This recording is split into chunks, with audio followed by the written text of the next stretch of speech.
കർത്താവിന്റെ നാമത്തിന് സ്തുതി. ദിവസവും ഈ ചാനൽ കേൾക്കുന്നതിലൂടെ നിങ്ങൾക്ക് ഒരു വർഷത്തിനുള്ളിൽ ബൈബിൾ വായിക്കാൻ കഴിയും. ദയവായി ഷെയർ, സബ്സ്ക്രൈബ് ഒപ്പം സപ്പോർട്ട് ചെയ്യുക. ഇന്നത്തെ ബൈബിൾ വാക്യങ്ങൾ. പുറപ്പാട് പുസ്തകം 39 അധ്യായം 1 മുതലുള്ള വാക്യങ്ങൾ. പുറപ്പാട് പുസ്തകം 39 അധ്യായം 1 മുതലുള്ള വാക്യങ്ങൾ. യഹോവ മോശയോട് കൽപ്പിച്ചതുപോലെ അവർ നീലനൂൽ, ധൂമ്രനൂൽ, ചുവപ്പുനൂൽ എന്നിവ കൊണ്ട് വിശുദ്ധ മന്ദിരത്തിലെ ശുശ്രൂഷയ്ക്കായി വിശേഷ വസ്ത്രവും അഹരോന് വിശുദ്ധ വസ്ത്രവും ഉണ്ടാക്കി. പൊന്ന്, നീലനൂൽ, ധൂമ്രനൂൽ, ചുവപ്പുനൂൽ, പിരിച്ച പഞ്ഞിനൂൽ എന്നിവ കൊണ്ട് ഏഫോദ് ഉണ്ടാക്കി. നീലനൂൽ, ധൂമ്രനൂൽ, ചുവപ്പുനൂൽ, പഞ്ഞിനൂൽ എന്നിവയുടെ ഇടയിൽ ചിത്രപ്പണിയായി നെയ്യേണ്ടതിനു അവർ പൊന്ന് അടിച്ച് നേരിയ തകിടാക്കി നൂലായി കണ്ടിച്ചു. അവർ അതിന് തമ്മിൽ ഇണച്ചിരിക്കുന്ന ചുമൽക്കണ്ടങ്ങൾ ഉണ്ടാക്കി അത് രണ്ടു അറ്റത്തും ഇണച്ചിരുന്നു. അത് കെട്ടിമുറുക്കുവാൻ അതിന്മേലുള്ളതായ ചിത്രപ്പണിയായ നടുക്കെട്ട് യഹോവ മോശയോട് കൽപ്പിച്ചതുപോലെ അതിൽ നിന്ന് തന്നെ അതിന്റെ പണി പോലെ പൊന്ന്, നീലനൂൽ, ധൂമ്രനൂൽ, ചുവപ്പുനൂൽ, പിരിച്ച പഞ്ഞിനൂൽ എന്നിവ കൊണ്ട് ആയിരുന്നു. മുദ്രക്കൊത്തായിട്ട് ഇസ്രയേൽ മക്കളുടെ പേർ കൊത്തിയ ഗോമേദ കല്ലുകളെ അവർ പൊന്തടങ്ങളിൽ പതിച്ചു.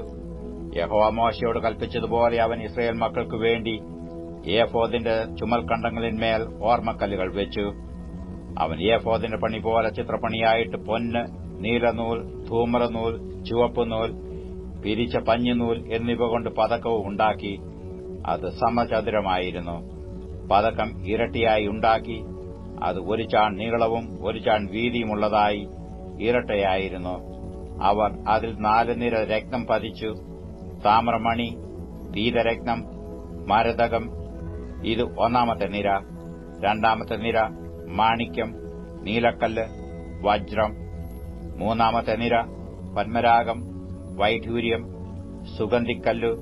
4-ാമത്തെ നിര ഗോമേദകം, പുഷ്പരാഗം, സൂര്യകാന്തം.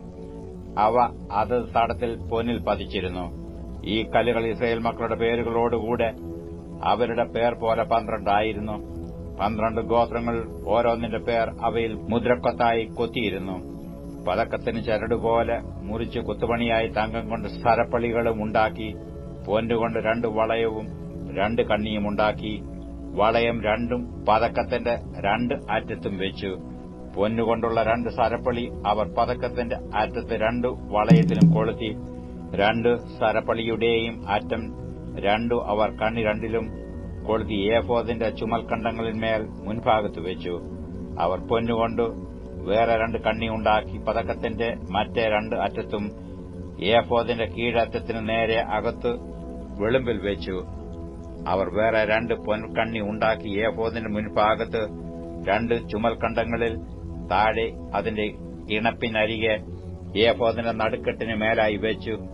പതക്കം ഏഫോദിന്റെ നടുക്കെട്ടിന് മേലായി ഇരിക്കേണ്ടതിനും അത് ഏഫോദിൽ ആടാതിരിക്കേണ്ടതിനും ദൈവം മോശയോട് കൽപ്പിച്ചതുപോലെ അവർ അത് കണ്ണികളാൽ ഏഫോദിന്റെ കണ്ണികളോട് നീലനാട കൊണ്ട് കെട്ടി. അവൻ ഏഫോദിന്റെ അങ്കി മുഴുവനും നീലനൂൽ കൊണ്ട് നെയ്ത്തുപണിയായി ഉണ്ടാക്കി. അങ്കിയുടെ നടുവിൽ കവചത്തിന്റെ ദ്വാരം പോലെ ഒരു ദ്വാരവും അത് കീറാതിരിക്കേണ്ടതിന് ചുറ്റും ഒരു നാടയും വെച്ചു. അങ്കിയുടെ വെളുമ്പിൽ നീലനൂൽ, ധൂമ്രനൂൽ, ചുവപ്പുനൂൽ, പിരിച്ച പഞ്ഞിനൂൽ എന്നിവ കൊണ്ട് മാതളപ്പഴങ്ങൾ ഉണ്ടാക്കി. തങ്കം കൊണ്ട് മണികളും ഉണ്ടാക്കി. മണികൾ അങ്കിയുടെ വെളുമ്പിൽ ചുറ്റും മാതളപ്പഴങ്ങളുടെ ഇടയിൽ വെച്ചു. ശുശ്രൂഷയ്ക്കുള്ള അങ്കിയുടെ വെളുമ്പിൽ ചുറ്റും ഒരു മണിയും ഒരു മാതളപ്പഴവും, ഒരു മണിയും ഒരു മാതളപ്പഴവും ഇങ്ങനെ യഹോവ മോശയോട് കൽപ്പിച്ചതുപോലെ തന്നെ വെച്ചു.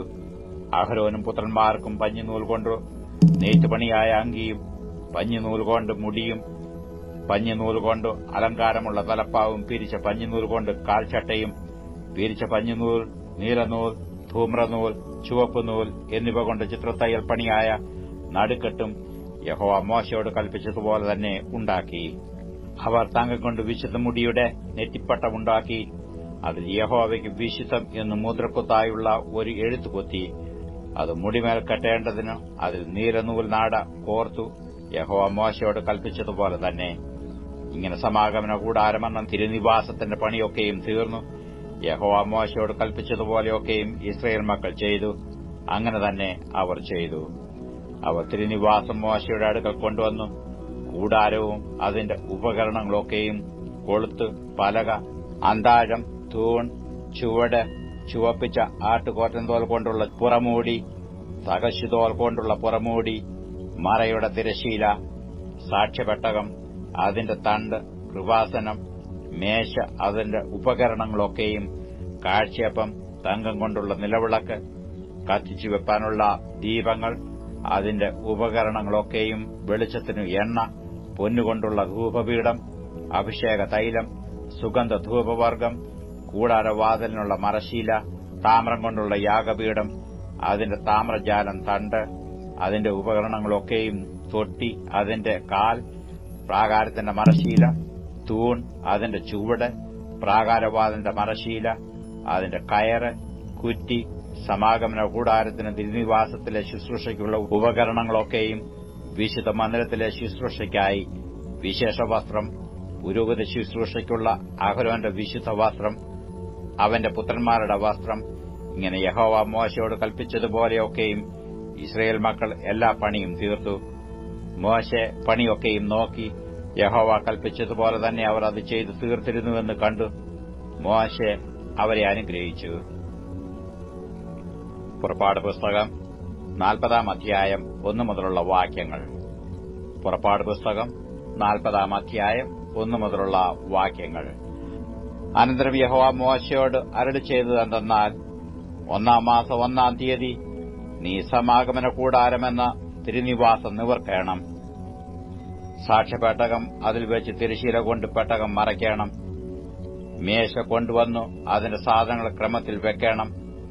നിലവിളക്ക് കൊണ്ടുവന്നു അതിന്റെ ദീപം കൊളുത്തേണം. ധൂപത്തിനുള്ള പൊൻപീഠം സാക്ഷ്യപെട്ടകത്തിന് മുമ്പിൽ വെച്ച് തിരുനിവാസവാതിലിന്റെ മറശ്ശീല തൂക്കണം. സമാഗമന കൂടാരമെന്ന തിരുനിവാസത്തിന്റെ വാതിലിന് മുമ്പിൽ ഹോമയാഗപീഠം വെക്കണം. സമാഗമന കൂടാരത്തിനും യാഗപീഠത്തിനും നടുവിൽ തൊട്ടിവെച്ചു അതിൽ വെള്ളമൊഴിക്കണം. ചുറ്റും പ്രാകാരം നിവർത്ത് പ്രാകാരവാതിലിന്റെ മറശ്ശീല തൂക്കണം. അഭിഷേക തൈലം എടുത്ത് തിരുനിവാസവും അതിലുള്ള സകലവും അഭിഷേകം ചെയ്തു അതും അതിന്റെ ഉപകരണങ്ങളൊക്കെയും ശുദ്ധീകരിക്കണം. അത് വിശുദ്ധമായിരിക്കണം. ഹോമയാഗപീഠവും അതിന്റെ ഉപകരണങ്ങളൊക്കെയും അഭിഷേകം ചെയ്തു യാഗപീഠം ശുദ്ധീകരിക്കണം. യാഗപീഠം അതിവിശുദ്ധമായിരിക്കണം. തൊട്ടിയും അതിന്റെ കാലും അഭിഷേകം ചെയ്ത് ശുദ്ധീകരിക്കണം. അഹരോനെയും പുത്രന്മാരെയും സമാഗമന കൂടാരത്തിന്റെ വാതിൽക്കൽ കൊണ്ടുവന്ന് അവരെ വെള്ളം കൊണ്ട് കഴുകണം. അഹരോനെ വിശുദ്ധ വസ്ത്രം ധരിപ്പിച്ച് എനിക്ക് പുരോഹിത ശുശ്രൂഷ ചെയ്യേണ്ടതിന് അവനെ അഭിഷേകം ചെയ്ത് ശുദ്ധീകരിക്കണം. അവന്റെ പുത്രന്മാരെ വരുത്തി അങ്കി ധരിപ്പിച്ച് എനിക്ക് പുരോഹിത ശുശ്രൂഷ ചെയ്യേണ്ടതിന് അവരുടെ അപ്പനെ അഭിഷേകം ചെയ്തതുപോലെ അവരെയും അഭിഷേകം ചെയ്യണം. അവരുടെ അഭിഷേകം ഹേതുവായി അവർക്ക് തലമുറ തലമുറയോളം നിത്യപൌരോഹിത്യം ഉണ്ടായിരിക്കണം. മോശെ അങ്ങനെ ചെയ്തു. യഹോവ തന്നോട് കൽപ്പിച്ചതുപോലെയൊക്കെയും അവൻ ചെയ്തു. ഇങ്ങനെ 2-ാം സംവത്സരം 1-ാം മാസം 1-ാം തീയതി തിരുനിവാസം നിവർത്തു. മോശെ തിരുനിവാസം നിവർക്കുകയും അതിന്റെ ചുവട് ഉറപ്പിക്കുകയും പലക നിർത്തുകയും അന്താഴം ചെലുത്തുകയും തൂൺ നാട്ടുകയും ചെയ്തു. അവൻ മൂടുവിരി തിരുനിവാസത്തിന്മേൽ വിരിച്ചു.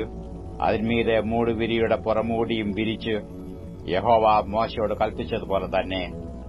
അവൻ സാക്ഷ്യം എടുത്ത് പെട്ടകത്തിൽ വെച്ചു. പെട്ടകത്തിന് തണ്ട് ചെലുത്തി പെട്ടകത്തിനു മീതെ കൃപാസനം വെച്ചു. പെട്ടകം തിരുനിവാസത്തിൽ കൊണ്ടുവന്നു മറയുടെ തിരശ്ശീല തൂക്കി സാക്ഷ്യപ്പെട്ടകം മറച്ചു. യഹോവ മോശയോട് കൽപ്പിച്ചതുപോലെ തന്നെ. സമാഗമന കൂടാരത്തിൽ തിരുനിവാസത്തിന്റെ വടക്കുവശത്ത് തിരശ്ശീലയ്ക്ക് പുറത്തായി മേശ വെച്ചു. അതിന്മേൽ യഹോവയുടെ സന്നിധിയിൽ അപ്പം അടുക്കിവെച്ചു. യഹോവ മോശയോട് കൽപ്പിച്ചതുപോലെ തന്നെ. സമാഗമന കൂടാരത്തിൽ മേശയ്ക്ക് നേരെ തിരുനിവാസത്തിന്റെ തെക്കുവശത്ത് നിലവിളക്ക് വെക്കുകയും യഹോവയുടെ സന്നിധിയിൽ ദീപം കൊളുത്തുകയും ചെയ്തു. യഹോവ മോശയോട് കൽപ്പിച്ചതുപോലെ തന്നെ. സമാഗമന കൂടാരത്തിൽ തിരശ്ശീലയുടെ മുൻവശത്ത് പൊന്നുകൊണ്ടുള്ള ധൂപപീഠം വെക്കുകയും അതിന്മേൽ സുഗന്ധ ധൂപവർഗം ധൂപിക്കുകയും ചെയ്തു. യഹോവ മോശയോട് കൽപ്പിച്ചതുപോലെ തന്നെ.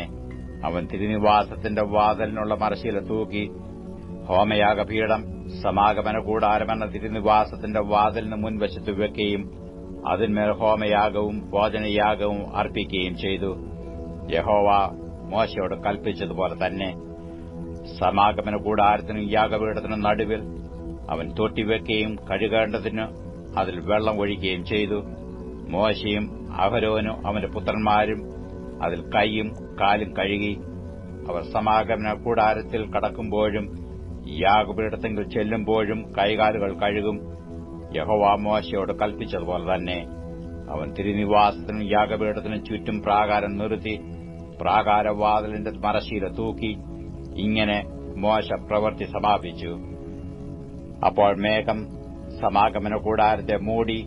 യഹോവയുടെ തേജസ് തിരുനിവാസത്തെ നിറച്ചു. മേഘം സമാഗമന കൂടാരത്തിന്മേൽ അധിവസിക്കുകയും യഹോവയുടെ തേജസ് തിരുനിവാസത്തെ നിറയ്ക്കുകയും ചെയ്തതുകൊണ്ട് മോശയ്ക്ക് അകത്തു കടപ്പാൻ കഴിഞ്ഞില്ല.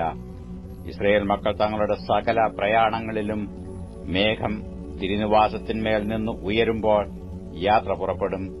മേഘം ഉയരാതിരുന്നാൽ അത് ഉയരുന്നാൾ വരെ അവർ യാത്ര പുറപ്പെടാതിരിക്കും. സകല പ്രയാണങ്ങളിലും അവരെല്ലാവരും കാണെ പകൽ സമയത്ത് തിരുനിവാസത്തിന്മേൽ യഹോവയുടെ മേഘവും രാത്രി സമയത്ത് അതിൽ അഗ്നിയും ഉണ്ടായിരുന്നു. യോഹന്നാൻ എഴുതിയ സുവിശേഷം 11 അധ്യായം 1 മുതലുള്ള വാക്യങ്ങൾ. യോഹന്നാൻ എഴുതിയ സുവിശേഷം 11 അധ്യായം 1 മുതലുള്ള വാക്യങ്ങൾ. മറിയയുടെയും അവളുടെ സഹോദരി മാർത്തയുടെയും ഗ്രാമമായ ബേഥാനിയയിലെ ലാസർ എന്ന ഒരുത്തൻ ദീനമായി കിടന്നു. ഈ മറിയയായിരുന്നു കർത്താവിനെ പരിമളതൈലം പൂശി തന്റെ തലമുടി കൊണ്ട് അവന്റെ കാൽ തുടച്ചത്. അവരുടെ സഹോദരനായ ലാസർ ആയിരുന്നു ദീനമായി കിടന്നത്. ആ സഹോദരിമാർ അവന്റെ അടുക്കൽ ആളയച്ചു, കർത്താവേ, നിനക്ക് പ്രിയനായവൻ ദീനമായി കിടക്കുന്നു എന്ന് പറയിച്ചു. യേശു അത് കേട്ടിട്ട്, ഈ ദീനം മരണത്തിനായിട്ടല്ല, ദൈവപുത്രൻ മഹത്വപ്പെടേണ്ടതിന് ദൈവത്തിന്റെ മഹത്വത്തിനായിട്ടത്രേ എന്ന് പറഞ്ഞു. യേശു മാർത്തയെയും അവളുടെ സഹോദരിയെയും ലാസറിനെയും സ്നേഹിച്ചു. എന്നിട്ടും അവൻ ദീനമായി കിടക്കുന്നു എന്ന് കേട്ടാറെ താൻ അന്ന് ഇരുന്ന സ്ഥലത്ത് 2 ദിവസം പാർത്തു. അതിന്റെ ശേഷം അവൻ ശിഷ്യന്മാരോട്, നാം വീണ്ടും യഹൂദ്യയിലേക്ക് പോക എന്ന് പറഞ്ഞു. ശിഷ്യന്മാർ അവനോട്, റബി, യഹൂദന്മാർ ഇപ്പോൾ തന്നെ നിന്നെ കല്ലെറിയുവാൻ ഭാവിച്ചുവല്ലോ, നീ പിന്നെയും അവിടെ പോകുന്നുവോ എന്ന് ചോദിച്ചു. അതിന് യേശു, പകലിന് 12 മണിനേരമില്ലയോ? പകൽ സമയത്ത് നടക്കുന്നവൻ ഈ ലോകത്തിന്റെ വെളിച്ചം കാണുന്നതുകൊണ്ട് ഇടറുന്നില്ല. രാത്രിയിൽ നടക്കുന്നവനോ അവന് വെളിച്ചമില്ലായകൊണ്ട് ഇടറുന്നു എന്ന് ഉത്തരം പറഞ്ഞു. ഇത് പറഞ്ഞിട്ടു അവൻ, നമ്മുടെ സ്നേഹിതനായ ലാസർ നിദ്ര കൊള്ളുന്നു, എങ്കിലും ഞാൻ അവനെ ഉണർത്തുവാൻ പോകുന്നു എന്ന് അവരോട് പറഞ്ഞു. ശിഷ്യന്മാർ അവനോട്, കർത്താവേ, അവൻ നിദ്ര കൊള്ളുന്നുവെങ്കിൽ അവന് സൌഖ്യം വരും എന്ന് പറഞ്ഞു. യേശുവോ അവന്റെ മരണത്തെക്കുറിച്ച് ആയിരുന്നു പറഞ്ഞത്, ഉറക്കം എന്ന നിദ്രയെക്കുറിച്ച് പറഞ്ഞു എന്നു അവർക്ക് തോന്നിപ്പോയി. അപ്പോൾ യേശു സ്പഷ്ടമായി അവരോട്, ലാസർ മരിച്ചുപോയി, ഞാൻ അവിടെ ഇല്ലാഞ്ഞതുകൊണ്ട് നിങ്ങളെ വിചാരിച്ച് സന്തോഷിക്കുന്നു. നിങ്ങൾ വിശ്വസിപ്പാൻ ഇടയാകുമല്ലോ. എന്നാൽ നാം അവന്റെ അടുക്കൽ പോക എന്ന് പറഞ്ഞു. ദിദിമോസ് എന്നു പേരുള്ള തോമാസ് സഹശിഷ്യന്മാരോട്, അവനോടുകൂടെ മരിക്കേണ്ടതിന് നാമും പോക എന്ന് പറഞ്ഞു. യേശു അവിടെ എത്തിയപ്പോൾ അവനെ കല്ലറയിൽ വെച്ചിട്ട് 4 ദിവസമായി എന്ന് അറിഞ്ഞു. ബേഥാന്യ യെരുശലേമിനരികെ ഏകദേശം 2 നാഴിക ദൂരത്തായിരുന്നു. മാർത്തയെയും മറിയയെയും സഹോദരനെക്കുറിച്ച് ആശ്വസിപ്പിക്കേണ്ടതിന് പല യഹൂദന്മാരും അവരുടെ അടുക്കൽ വന്നിരുന്നു. യേശു വരുന്നു എന്ന് കേട്ടിട്ട് മാർത്ത അവനെ എതിരേൽപ്പാൻ ചെന്നു. മറിയയോ വീട്ടിലിരുന്നു. മാർത്ത യേശുവിനോട്, കർത്താവേ, നീ ഇവിടെ ഉണ്ടായിരുന്നുവെങ്കിൽ എന്റെ സഹോദരൻ മരിക്കയില്ലായിരുന്നു. ഇപ്പോഴും നീ ദൈവത്തോട് എന്തപേക്ഷിച്ചാലും ദൈവം നിനക്ക് തരും എന്ന് ഞാൻ അറിയുന്നു എന്ന് പറഞ്ഞു. യേശു അവളോട്, നിന്റെ സഹോദരൻ ഉയർത്തെഴുന്നേൽക്കും എന്ന് പറഞ്ഞു. മാർത്ത അവനോട്, ഒടുക്കത്തെ നാളിലെ പുനരുത്ഥാനത്തിൽ അവൻ ഉയർത്തെഴുന്നേൽക്കുമെന്ന് ഞാൻ അറിയുന്നു എന്ന് പറഞ്ഞു. യേശു അവളോട്, ഞാൻ തന്നെ പുനരുത്ഥാനവും ജീവനുമാകുന്നു. എന്നിൽ വിശ്വസിക്കുന്നവൻ മരിച്ചാലും ജീവിക്കും. ജീവിച്ചിരുന്നു എന്നിൽ വിശ്വസിക്കുന്നവൻ ആരും ഒരുനാളും മരിക്കയില്ല. ഇത് നീ വിശ്വസിക്കുന്നുവോ എന്ന് പറഞ്ഞു. അവൾ അവനോട്, ഉവ്വ് കർത്താവേ, ലോകത്തിൽ വരുവാനുള്ള ദൈവപുത്രനായ ക്രിസ്തു നീ തന്നെ എന്ന് ഞാൻ വിശ്വസിച്ചിരിക്കുന്നു എന്ന് പറഞ്ഞിട്ട് പോയി തന്റെ സഹോദരിയായ മറിയെ സ്വകാര്യമായി വിളിച്ചു. ഗുരു വന്നിട്ടുണ്ട്, നിന്നെ വിളിക്കുന്നുവെന്ന് പറഞ്ഞു. അവൾ കേട്ട ഉടനെ എഴുന്നേറ്റു അവന്റെ അടുക്കൽ വന്നു. യേശു അതുവരെ ഗ്രാമത്തിൽ കടക്കാതെ മാർത്ത അവനെ എതിരേറ്റ സ്ഥലത്ത് തന്നെ ആയിരുന്നു. വീട്ടിൽ അവളോടുകൂടെ ഇരുന്ന് അവളെ ആശ്വസിപ്പിക്കുന്ന യഹൂദന്മാർ മറിയ വേഗം എഴുന്നേറ്റ് പോകുന്നത് കണ്ടിട്ട് അവൾ കല്ലറയ്ക്കൽ കരവാൻ പോകുന്നു എന്ന് വിചാരിച്ചു പിൻചെന്നു. യേശു ഇരിക്കുന്നിടത്ത് മറിയ എത്തി അവനെ കണ്ടിട്ട് അവന്റെ കാൽക്കൽ വീണു. കർത്താവേ, നീ ഇവിടെ ഉണ്ടായിരുന്നുവെങ്കിൽ എന്റെ സഹോദരൻ മരിക്കയില്ലായിരുന്നു എന്ന് പറഞ്ഞു. അവൾ കരയുന്നതും അവളോടുകൂടെ വന്ന യഹൂദന്മാർ കരയുന്നത് യേശു കണ്ടിട്ട് ഉള്ളം നൊന്ത് കലങ്ങി. അവനെ വെച്ചത് എവിടെയെന്ന് ചോദിച്ചു. കർത്താവേ, വന്ന് കാണുക എന്ന് അവർ അവനോട് പറഞ്ഞു. യേശു കണ്ണുനീർ വാർത്തു. ആകയാൽ യഹൂദന്മാർ, കണ്ടോ, അവനോട് എത്ര പ്രിയമുണ്ടായിരുന്നു എന്ന് പറഞ്ഞു. ചിലരോ, കുരുടന്റെ കണ്ണു തുറന്ന ഇവരെയും മരിക്കാതാക്കുവാൻ കഴിഞ്ഞില്ലയോ എന്ന് പറഞ്ഞു. യേശു പിന്നെയും ഉള്ളം നൊന്ത് കല്ലറക്കിലെത്തി. അതൊരു ഗുഹയായിരുന്നു, ഒരു കല്ലും അതിന്മേൽ വെച്ചിരുന്നു. കല്ല് നീക്കുവീൻ എന്ന് യേശു പറഞ്ഞു. മരിച്ചവന്റെ സഹോദരിയായ മാർത്ത, കർത്താവെ, നാറ്റം വെച്ചു തുടങ്ങി, 4 ദിവസമായല്ലോ എന്ന് പറഞ്ഞു. യേശു അവളോട്, വിശ്വസിച്ചാൽ നീ ദൈവത്തിന്റെ മഹത്വം കാണും എന്ന് ഞാൻ നിന്നോട് പറഞ്ഞില്ലയോ എന്ന് പറഞ്ഞു. അവർ കല്ല് നീക്കി. യേശു മേലോട്ട് നോക്കി, പിതാവേ, നീ എന്റെ അപേക്ഷ കേട്ടതിനാൽ ഞാൻ നിന്നെ വാഴ്ത്തുന്നു. നീ എപ്പോഴും എന്റെ അപേക്ഷ കേൾക്കുന്നു എന്ന് ഞാൻ അറിഞ്ഞിരിക്കുന്നു. എങ്കിലും നീ എന്നെ അയച്ചു എന്ന് ചുറ്റും നിൽക്കുന്ന പുരുഷാരും വിശ്വസിക്കേണ്ടതിന് അവരുടെ നിമിത്തം ഞാൻ പറയുന്നു എന്ന് പറഞ്ഞു. ഇങ്ങനെ പറഞ്ഞിട്ടു അവൻ, ലാസരെ, പുറത്തു വരിക എന്ന് ഉറക്കെ വിളിച്ചു. മരിച്ചവൻ പുറത്തു വന്നു. അവന്റെ കാലും കൈയും ശീല കൊണ്ട് കെട്ടിയും മുഖം റൂമാൽ കൊണ്ട് മൂടിയുമിരുന്നു. അവന്റെ കെട്ടു അഴിപ്പീൻ, അവൻ പോകട്ടെ എന്ന് യേശു അവരോട് പറഞ്ഞു. മറിയയുടെ അടുക്കൽ വന്ന യഹൂദന്മാരിൽ പലരും അവൻ ചെയ്തത് കണ്ടിട്ട് അവനിൽ വിശ്വസിച്ചു. എന്നാൽ ചിലർ പരീശന്മാരുടെ അടുക്കൽ പോയി യേശു ചെയ്തത് അവരോട് അറിയിച്ചു. മഹാപുരോഹിതന്മാരും പരീശന്മാരും സംഘം കൂടി, നാം എന്തു ചെയ്യേണ്ടു? ഈ മനുഷ്യൻ വളരെ അടയാളങ്ങൾ ചെയ്യുന്നുവല്ലോ. അവനെ ഇങ്ങനെ വിട്ടേച്ചാൽ എല്ലാവരും അവനിൽ വിശ്വസിക്കും. റോമാക്കാരും വന്ന് നമ്മുടെ സ്ഥലത്തെയും ജനത്തെയും എടുത്തുകളയും എന്ന് പറഞ്ഞു. അവരിൽ ഒരുത്തൻ, ആ സംവത്സരത്തെ മഹാപുരോഹിതനായ കയ്യാഫാവ് തന്നെ അവരോട്, നിങ്ങൾ ഒന്നും അറിയുന്നില്ല. ജനം മുഴുവനും നശിച്ചു പോകാതെ വണ്ണം ഒരു മനുഷ്യൻ ജാതിക്കു വേണ്ടി മരിക്കുന്നത് നന്ന് എന്ന് ഓർക്കുന്നതുമില്ല എന്ന് പറഞ്ഞു. അവൻ ഇത് സ്വയമായി പറഞ്ഞതല്ല. താൻ ആ സംവത്സരത്തെ മഹാപുരോഹിതനാകയാൽ ജനത്തിനുവേണ്ടി യേശു മരിപ്പാൻ ഇരിക്കുന്നുവെന്നും പ്രവചിച്ചത്രേ.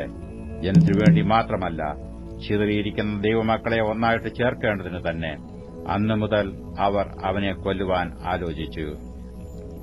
അതുകൊണ്ട് യേശു യഹൂദന്മാരുടെ ഇടയിൽ പിന്നെ പരസ്യമായി നടക്കാതെ അവിടം വിട്ടു മരുഭൂമിക്കരികെ എഫ്രയീം എന്ന പട്ടണത്തിലേക്ക് വാങ്ങി ശിഷ്യന്മാരുമായി അവിടെ പാർത്തു. യഹൂദന്മാരുടെ പെസഹ അടുത്തിരിക്കിയാൽ പലരും തങ്ങൾക്ക് ശുദ്ധി വരുത്തുവാൻ പെസഹയ്ക്ക് മുമ്പേ നാട്ടിൽ നിന്ന് യെരുശലേമിലേക്ക് പോയി. അവർ യേശുവിനെ അന്വേഷിച്ച് ദൈവാലയത്തിൽ നിന്നുകൊണ്ട്, എന്തു തോന്നുന്നു, അവൻ പെരുന്നാൾക്ക് വരികയില്ലയോ എന്ന് തമ്മിൽ പറഞ്ഞു. എന്നാൽ മഹാപുരോഹിതന്മാരും പരീശന്മാരും അവനെ പിടിക്കണമെന്ന് വെച്ച് അവൻ ഇരിക്കുന്ന ഇടം ആരെങ്കിലും അറിഞ്ഞാൽ അറിവ് തരണമെന്ന് കൽപ്പന കൊടുത്തിരുന്നു. യോഹന്നാൻ എഴുതിയ സുവിശേഷം 12-ാം അധ്യായം 1 മുതലുള്ള വാക്യങ്ങൾ. യോഹന്നാൻ എഴുതിയ സുവിശേഷം 12-ാം അധ്യായം 1 മുതലുള്ള വാക്യങ്ങൾ. യേശു മരിച്ചവരിൽ നിന്ന് ഉയർപ്പിച്ച ലാസർ പാർത്ത ബേഥാനിയയിലേക്ക് യേശു പെസഹയ്ക്ക് 6 ദിവസം മുമ്പേ വന്നു. അവിടെ അവർ അവന് ഒരു അത്താഴം ഒരുക്കി. മാർത്ത ശുശ്രൂഷ ചെയ്തു. ലാസറോ അവനോടുകൂടെ പന്തിയിൽ ഇരുന്നവരിൽ ഒരുവനായിരുന്നു. അപ്പോൾ മറിയ വിലയേറിയ സ്വച്ഛജടാമാംസി തൈലം ഒരു റാത്തിലെടുത്ത് യേശുവിന്റെ കാലിൽ പൂശി തന്റെ തലമുടി കൊണ്ട് കാൽ തുവർത്തി. തൈലത്തിന്റെ സൗരഭ്യം കൊണ്ട് വീട് നിറഞ്ഞു. എന്നാൽ അവന്റെ ശിഷ്യന്മാരിൽ ഒരുത്തനായി അവനെ കാണിച്ചു കൊടുപ്പാനുള്ള യൂദാ ഇസ്കരിയോത്താവ് ഈ തൈലം 300 വെള്ളിക്കാശിനും വിറ്റ് ദരിദ്രന്മാർക്ക് കൊടുക്കാഞ്ഞത് എന്ത് എന്ന് പറഞ്ഞു. ഇത് ദരിദ്രന്മാരെക്കുറിച്ച് വിചാരമുണ്ടായിട്ടല്ല, അവൻ കള്ളനാകൊണ്ടും പണസഞ്ചി തന്റെ പക്കലാകയാൽ അതിൽ ഇട്ടത് എടുത്തുവന്നതുകൊണ്ടും അത്രയെന്ന് പറഞ്ഞു. യേശുവോ, അവളെ വിടുക, എന്റെ ശവസംസ്കാര ദിവസത്തിനായി അവളിത് സൂക്ഷിച്ചു എന്നിരിക്കട്ടെ. ദരിദ്രന്മാർ നിങ്ങൾക്ക് എല്ലായ്പ്പോഴും അടുക്കയുണ്ടല്ലോ, ഞാൻ എല്ലായ്പ്പോഴും അടുക്കയില്ലാതാനും എന്ന് പറഞ്ഞു. അവൻ അവിടെ ഉണ്ടെന്ന് അറിഞ്ഞിട്ട് യഹൂദന്മാരുടെ ഒരു വലിയ പുരുഷാരം യേശുവിന്റെ നിമിത്തം മാത്രമല്ല, അവൻ മരിച്ചവരിൽ നിന്ന് ഉയർപ്പിച്ച ലാസറെ കാണാനായിട്ടും കൂടെ വന്നു. അവൻ ഹേതുവായി അനേകം യഹൂദന്മാർ ചെന്നു യേശുവിൽ വിശ്വസിക്കിയാൽ ലാസറെയും കൊല്ലണമെന്ന് മഹാപുരോഹിതന്മാർ ആലോചിച്ചു. പിറ്റേന്നു പെരുന്നാൾക്ക് വന്നൊരു വലിയ പുരുഷാരം യേശു യെരുശലേമിലേക്ക് വരുന്നുവെന്ന് കേട്ടിട്ട് ഈത്തപ്പനയുടെ കുരുത്തോല എടുത്തും കൊണ്ട് അവനെ എതിരേൽപ്പാൻ ചെന്നു. ഹോശന്ന, ഇസ്രയേലിന്റെ രാജാവായി കർത്താവിന്റെ നാമത്തിൽ വരുന്നവൻ വാഴ്ത്തപ്പെട്ടവൻ എന്നു ആർത്തു. യേശു ഒരു ചെറിയ കഴുതയെ കണ്ടിട്ടു അതിന്മേൽ കയറി. സിയോൻ പുത്രി, ഭയപ്പെടേണ്ട, ഇതാ നിന്റെ രാജാവ് കഴുതക്കുട്ടി പുറത്ത് കയറി വരുന്നു എന്ന് എഴുതിയിരിക്കുന്നതുപോലെ തന്നെ. ഇത് അവന്റെ ശിഷ്യന്മാർ ആദിയിൽ ഗ്രഹിച്ചില്ല. യേശുവിന് തേജസ്കരണം വന്ന ശേഷം അവനെക്കുറിച്ച് ഇങ്ങനെ എഴുതിയിരിക്കുന്നു എന്നും തങ്ങൾ അവൻ ഇങ്ങനെ ചെയ്തു എന്നും അവർക്ക് ഓർമ്മ വന്നു. അവൻ ലാസറെ കല്ലറയിൽ നിന്ന് വിളിച്ചു മരിച്ചവരിൽ നിന്ന് എഴുന്നേൽപ്പിച്ചപ്പോൾ അവനോടുകൂടെ ഉണ്ടായിരുന്ന പുരുഷാരം സാക്ഷ്യം പറഞ്ഞു. അവൻ ഈ അടയാളം ചെയ്ത പ്രകാരം പുരുഷാരം കേട്ടിട്ട് അവനെ എതിരേറ്റു ചെന്നു. ആകയാൽ പരീശന്മാർ തമ്മിൽ നമുക്ക് ഒന്നും സാധിക്കുന്നില്ലല്ലോ, ലോകം അവന്റെ പിന്നാലെ ആയിപ്പോയി എന്ന് പറഞ്ഞു. പെരുന്നാളിൽ നമസ്കരിപ്പാൻ വന്നവരിൽ ചില യവനന്മാർ ഉണ്ടായിരുന്നു. ഇവർ ഗലീലയിലെ ബേത്സയിദക്കാരനായ ഫിലിപ്പോസിന്റെ അടുക്കൽ ചെന്നു അവനോട്, യജമാനെ, ഞങ്ങൾക്ക് യേശുവിനെ കാണുവാൻ താൽപര്യമുണ്ട് എന്ന് അപേക്ഷിച്ചു. ഫിലിപ്പോസ് ചെന്നു അന്ത്രയോസിനോട് പറഞ്ഞു. അന്ത്രയാസും ഫിലിപ്പോസും കൂടെ ചെന്ന് യേശുവിനോട് പറഞ്ഞു. യേശു അവരോട് ഉത്തരം പറഞ്ഞത്, മനുഷ്യപുത്രൻ തേജസ്കരിക്കപ്പെടുവാനുള്ള നാഴിക വന്നിരിക്കുന്നു. ആമേൻ ആമേൻ, ഞാൻ നിങ്ങളോട് പറയുന്നു, കോതമ്പ് മണി നിലത്ത് വീണ് ചാകുന്നില്ല എങ്കിൽ അത് തനിയേയിരിക്കും. ചത്തുവെങ്കിലോ വളരെ വിളവുണ്ടാകും. തന്റെ ജീവനെ സ്നേഹിക്കുന്നവൻ അതിനെ കളയും. ഇഹലോകത്തിൽ തന്റെ ജീവനെ പകയ്ക്കുന്നവൻ അതിനെ നിത്യജീവനായി സൂക്ഷിക്കും. എനിക്ക് ശുശ്രൂഷ ചെയ്യുന്നവൻ എന്നെ അനുഗമിക്കട്ടെ. ഞാൻ ഇരിക്കുന്നിടത്ത് എന്റെ ശുശ്രൂഷക്കാരനും ഇരിക്കും. എനിക്ക് ശുശ്രൂഷ ചെയ്യുന്നവനെ പിതാവ് മാനിക്കും. ഇപ്പോൾ എന്റെ ഉള്ളം കലങ്ങിയിരിക്കുന്നു. ഞാൻ എന്തു പറയേണ്ടു? പിതാവേ, ഈ നാഴികയിൽ നിന്ന് എന്നെ രക്ഷിക്കണമേ. എങ്കിലും ഇത് നിമിത്തം ഞാൻ ഈ നാഴികയിലേക്ക് വന്നിരിക്കുന്നു. പിതാവേ, നിന്റെ നാമത്തെ മഹത്വപ്പെടുത്തണമേ. അപ്പോൾ സ്വർഗ്ഗത്തിൽ നിന്ന് ഞാൻ മഹത്വപ്പെടുത്തിയിരിക്കുന്നു, ഇനിയും മഹത്വപ്പെടുത്തും എന്നൊരു ശബ്ദമുണ്ടായി. അത് കേട്ടിട്ട് അരികെ നിൽക്കുന്ന പുരുഷാരം ഇടിയുണ്ടായി എന്ന് പറഞ്ഞു. മറ്റു ചിലർ, ഒരു ദൈവദൂതൻ അവനോട് സംസാരിച്ചു എന്ന് പറഞ്ഞു. അതിന് യേശു, ഈ ശബ്ദം എന്റെ നിമിത്തമല്ല, നിങ്ങളുടെ നിമിത്തം അത്രേ ഉണ്ടായത്. ഇപ്പോൾ ഈ ലോകത്തിന്റെ ന്യായവിധിയാകുന്നു. ഇപ്പോൾ ഈ ലോകത്തിന്റെ പ്രഭുവിനെ പുറത്ത് തള്ളിക്കളയും. ഞാനോ ഭൂമിയിൽ നിന്ന് ഉയർത്തപ്പെട്ടാൽ എല്ലാവരെയും എങ്കിലേക്ക് ആകർഷിക്കും എന്ന് ഉത്തരം പറഞ്ഞു. ഇത് താൻ മരിപ്പാനുള്ള മരണവിധം സൂചിപ്പിച്ചു പറഞ്ഞതത്രേ. പുരുഷാരം അവനോട്, ക്രിസ്തു എന്നേക്കും ഇരിക്കും എന്ന് ഞങ്ങൾ ന്യായപ്രമാണത്തിൽ വായിച്ചു കേട്ടിരിക്കുന്നു. പിന്നെ മനുഷ്യപുത്രൻ ഉയർത്തപ്പെടേണ്ടതിന് നീ പറയുന്നത് എങ്ങനെ? ഈ മനുഷ്യപുത്രൻ ആർ എന്ന് ചോദിച്ചു. അതിന് യേശു അവരോട്, ഇനിയും കുറെ കാലം മാത്രം വെളിച്ചം നിങ്ങളുടെ ഇടയിൽ ഇരിക്കും. ഇരുൾ നിങ്ങളെ പിടിക്കാതിരിപ്പാൻ നിങ്ങൾക്ക് വെളിച്ചം ഉള്ളിടത്തോളം നടന്നുകൊള്ളുവീൻ. ഇരുളിൽ നടക്കുന്നവൻ താൻ എവിടെ പോകുന്നുവെന്നു അറിയുന്നില്ലല്ലോ. നിങ്ങൾ വെളിച്ചത്തിന്റെ മക്കളാകേണ്ടതിന് വെളിച്ചം ഉള്ളിടത്തോളം വെളിച്ചത്തിൽ വിശ്വസിപ്പീൻ എന്ന് പറഞ്ഞു. ഇത് സംസാരിച്ചിട്ട് യേശു വാങ്ങിപ്പോയി അവരെ വിട്ടു മറഞ്ഞു. അവർ കാണെ അവൻ ഇത്ര വളരെ അടയാളങ്ങളെ ചെയ്തിട്ടും അവർ അവനിൽ വിശ്വസിച്ചില്ല. കർത്താവേ, ഞങ്ങൾ കേൾപ്പിച്ചത് ആർ വിശ്വസിച്ചിരിക്കുന്നു? കർത്താവിന്റെ ഭുജം ആർക്ക് വെളിപ്പെട്ടിരിക്കുന്നു എന്ന് യെശയ്യാ പ്രവാചകൻ പറഞ്ഞ വചനം നിവൃത്തിയാവാൻ ഇടവന്നു. അവർക്ക് വിശ്വസിപ്പാൻ കഴിഞ്ഞില്ല. അതിന്റെ കാരണം യെശയ്യാവ് വേറെ ഒരിടത്ത് പറയുന്നത്, അവർ കണ്ണുകൊണ്ട് കാണുകയോ ഹൃദയം കൊണ്ട് ഗ്രഹിക്കുകയോ മനം തിരികെയോ താൻ അവരെ സൌഖ്യമാക്കുകയോ ചെയ്യാതിരിക്കേണ്ടതിന് അവരുടെ കണ്ണ് അവൻ കുരുടാക്കി ഹൃദയം തടിപ്പിച്ചിരിക്കുന്നു. യെശയ്യാവ് അവന്റെ തേജസ് കണ്ടു അവനെക്കുറിച്ച് സംസാരിച്ചതുകൊണ്ടാകുന്നു ഇത് പറഞ്ഞത്. എന്നിട്ടും പ്രമാണികളിൽ തന്നെയും അനേകർ അവനിൽ വിശ്വസിച്ചു. പള്ളി ഭ്രഷ്ടരാകാതിരിപ്പാൻ പരീശന്മാർ നിമിത്തം ഏറ്റുപറഞ്ഞില്ല താനും. അവർ ദൈവത്താലുള്ള മാനത്തേക്കാൾ മനുഷ്യരാലുള്ള മാനത്തെ അധികം സ്നേഹിച്ചു. യേശു വിളിച്ചു പറഞ്ഞത്, എന്നിൽ വിശ്വസിക്കുന്നവൻ എന്നിലല്ല, എന്നെ അയച്ചവനിൽ തന്നെ വിശ്വസിക്കുന്നു.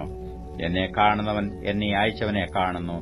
എന്നിൽ വിശ്വസിക്കുന്നവൻ ആരും ഇരുളിൽ വസിക്കാതിരിപ്പാൻ ഞാൻ വെളിച്ചമായി ലോകത്തിൽ വന്നിരിക്കുന്നു. എന്റെ വചനം കേട്ട് പ്രമാണിക്കാത്തവനെ ഞാൻ വിധിക്കുന്നില്ല. ലോകത്തെ വിധിപ്പാനല്ല, ലോകത്തെ രക്ഷിപ്പാനത്രേ ഞാൻ വന്നിരിക്കുന്നത്. എന്റെ വചനം കൈക്കൊള്ളാതെ എന്നെ തള്ളിക്കളയുന്നവനെ ന്യായം വിധിക്കുന്നവനുണ്ട്. ഞാൻ സംസാരിച്ച വചനം തന്നെ ഒടുക്കത്തെ നാളിൽ അവനെ ന്യായം വിധിക്കും. ഞാൻ സ്വയമായി സംസാരിച്ചിട്ടില്ല. എന്നെ അയച്ച പിതാവ് തന്നെ ഞാൻ ഇന്നത് പറയണം എന്നും ഇന്നത് സംസാരിക്കണമെന്നും കൽപ്പന തന്നിരിക്കുന്നു. അവന്റെ കൽപ്പന നിത്യജീവനെന്ന് ഞാൻ അറിയുന്നു. ആകയാൽ ഞാൻ സംസാരിക്കുന്നത് പിതാവ് എന്നോട് അരുളിച്ചെയ്തതുപോലെ തന്നെ സംസാരിക്കുന്നു. 45-ാം സങ്കീർത്തനം 1 മുതലുള്ള വാക്യങ്ങൾ. 45-ാം സങ്കീർത്തനം 1 മുതലുള്ള വാക്യങ്ങൾ. എന്റെ ഹൃദയം ശുഭവചനത്താൽ കവിയുന്നു. എന്റെ കൃതി രാജാവിനു വേണ്ടിയുള്ളത് എന്ന് ഞാൻ പറയുന്നു. എന്റെ നാവ് സമർത്ഥനായ ലേഖകന്റെ എഴുത്തുപോലാകുന്നു. നീ മനുഷ്യപുത്രന്മാരിൽ അതിസുന്ദരൻ. ലാവണ്യം നിന്റെ അധരങ്ങളിന്മേൽ പകർന്നിരിക്കുന്നു. അതുകൊണ്ട് ദൈവം നിന്നെ എന്നേക്കും അനുഗ്രഹിച്ചിരിക്കുന്നു. വീരനായുള്ളവയെ നിന്റെ വാൾ അരയ്ക്ക് കെട്ടുക. നിന്റെ തേജസ്സും നിന്റെ മഹിമയും തന്നെ. സത്യവും സൌമ്യതയും നീതിയും പാലിക്കേണ്ടതിന് നീ മഹിമയോടെ കൃതാർത്ഥനായി വാഹനമേറി എഴുന്നള്ളുക. നിന്റെ വലം കൈ ഭയങ്കര കാര്യങ്ങളെ നിനക്ക് ഉപദേശിച്ചു തരുമാറാകട്ടെ. നിന്റെ അസ്ത്രങ്ങൾ മൂർച്ചയുള്ളവയാകുന്നു. ജാതികൾ നിന്റെ കീഴിൽ വീഴുന്നു. രാജാവിന്റെ ശത്രുക്കളുടെ നെഞ്ചത്തു അവ തറയ്ക്കുന്നു. ദൈവമേ, നിന്റെ സിംഹാസനം എന്നും എന്നേക്കുമുള്ളതാകുന്നു. നിന്റെ രാജ്യത്വത്തിന്റെ ചെങ്കോൽ നീതിയുള്ള ചെങ്കോലാകുന്നു. നീ നീതിയെ ഇഷ്ടപ്പെട്ടു, ദുഷ്ടതയെ ദ്വേഷിക്കുന്നു. അതുകൊണ്ട് ദൈവം നിന്റെ ദൈവം തന്നെ. നിന്റെ കൂട്ടുകാരിൽ പരമായി നിന്നെ ആനന്ദ തൈലം കൊണ്ട് അഭിഷേകം ചെയ്തിരിക്കുന്നു. നിന്റെ വസ്ത്രമെല്ലാം മൂറും ചന്ദനവും ലവംഗവും കൊണ്ട് സുഗന്ധമായിരിക്കുന്നു.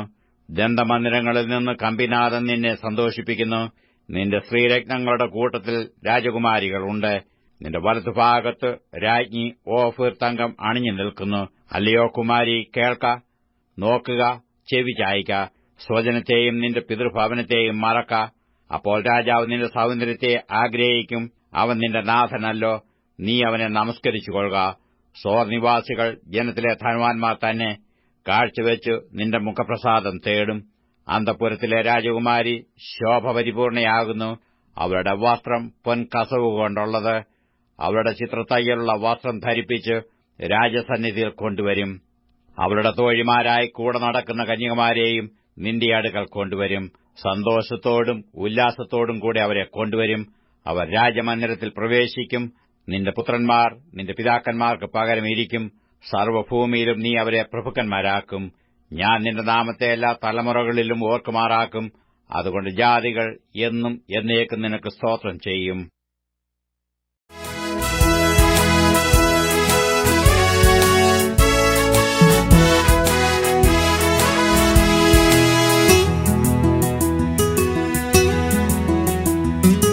യേശുവോടു ചേർന്നിരിപ്പതെത്ര മോദമേ, യേശുവിനായി ജീവിക്കുന്നതെത്ര ഭാഗ്യമേ. യേശുവോടു ചേർന്നിരിപ്പതെത്ര മോദമേ, യേശുവിനായി ജീവിക്കുന്നതെത്ര ഭാഗ്യമേ. ആശ തന്നോടെന്നും എന്നിൽ വർദ്ധിച്ചിടുന്നേ, ആശ തന്നോടെന്നും എന്നിൽ വർദ്ധിച്ചിടുന്നേ. ആശു തന്റെ കൂടെ വാഴാൻ കാംക്ഷിച്ചിടുന്നേ, ആശു തന്റെ കൂടെ വാഴാൻ കാംക്ഷിച്ചിടുന്നേ. യേശുവോട് ചേർന്നിരിപ്പതെത്ര മോദമേ, യേശുവിനായി ജീവിക്കുന്നതെത്ര ഭാഗ്യമേ. യേശുവോട് ചേർന്നിരിപ്പതെത്ര മോദമേ, യേശുവിനായി ജീവിക്കുന്നതെത്ര ഭാഗ്യമേ.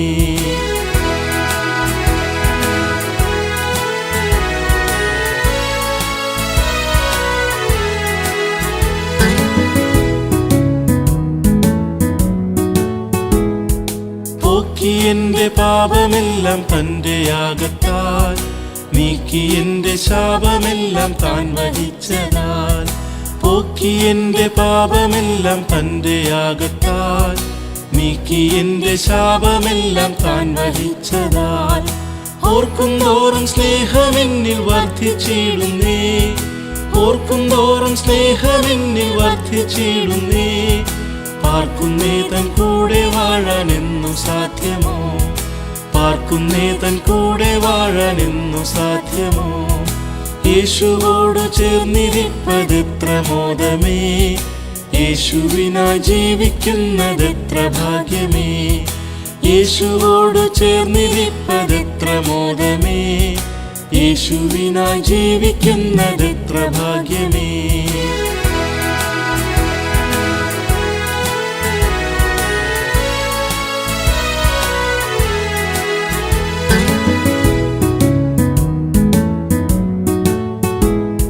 ശ്രേഷ്ഠമേറും നാട്ടിലെന്റെ വാസമാക്കുവാൻ, ശോഭയേറും വീടെനിക്കൊരുക്കിടുന്നവൻ. ശ്രേഷ്ഠമേറും നാട്ടിലെന്റെ വാസമാക്കുവാൻ, ശോഭ